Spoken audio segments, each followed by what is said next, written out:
Assalamualaikum warahmatullahi wabarakatuh. Yang terhormat Ibu Siti Nurhayati, MPD CHCOM. Di sini saya akan mengereview artikel tentang aspek psikologis pendidik dan peserta didik atau pendidik dalam perspektif pendidikan Islam. Sebelum itu, izinkan saya untuk memperkenalkan diri terlebih dahulu. Nama saya Siti Holiso dari kelas F. NIM saya 2286 206 dari kelompok 6, no absen 4 dalam mata kuliah Psikologi Pendidikan. 1. Abstrak. Abstrak pendidik diharapkan dapat menjadi teladan bagi para muridnya.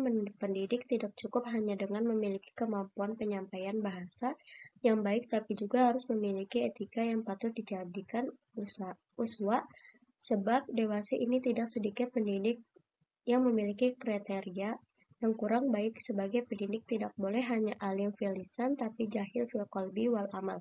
Rasulullah Shallallahu Alaihi Wasallam sebagai sebenar-benar guru yang pernah ada di dunia mengajarkan kepada kita dalam hadisnya yang sama-sama kita hafal. Beliau menegaskan bahwa misi kenabian Muhammad adalah untuk menyempurnakan makarimal akhlak yang mulia.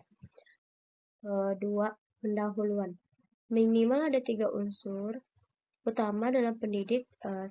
Guru. 2. Ilmu. 3. Murid. Guru adalah pribadi yang menjembatani sampainya ilmu kepada murid. Tanpa guru, murid tidak akan pernah memperoleh ilmu. Begitu juga dengan guru tanpa murid, maka ilmu yang dimiliki tidak akan bermanfaat. Lebih parah lagi, guru tanpa ilmu hanya akan menyesatkan sang murid. Begitulah setiap unsur saling membutuhkan satu sama lain. Salah satu unsur penting dari proses kependidikan adalah pendidik. Di pundak pendidik terletak tanggung jawab yang amat besar dalam mengantarkan pesan dan ke arah tujuan pendidikan yang dicita-citakan. C. Metode penelitian. Teknik pengumpulan data yang digunakan penulis adalah dokumentasi. Dokumentasi sebagai teknik pengumpulan data adalah setiap pertanyaan tertulis yang disusun oleh seseorang atau lembaga untuk keperluan pengujian peristiwa atau menyajikan akunting.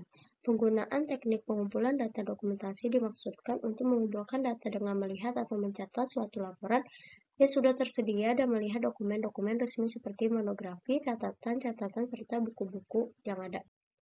D. Hasil dan pembahasan.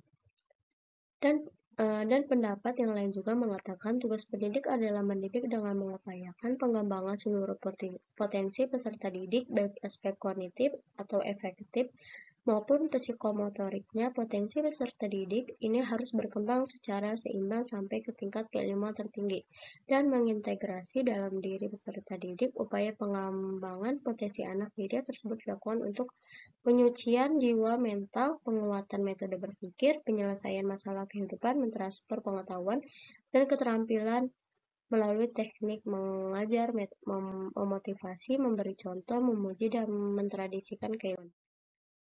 Selanjutnya yaitu kesimpulan.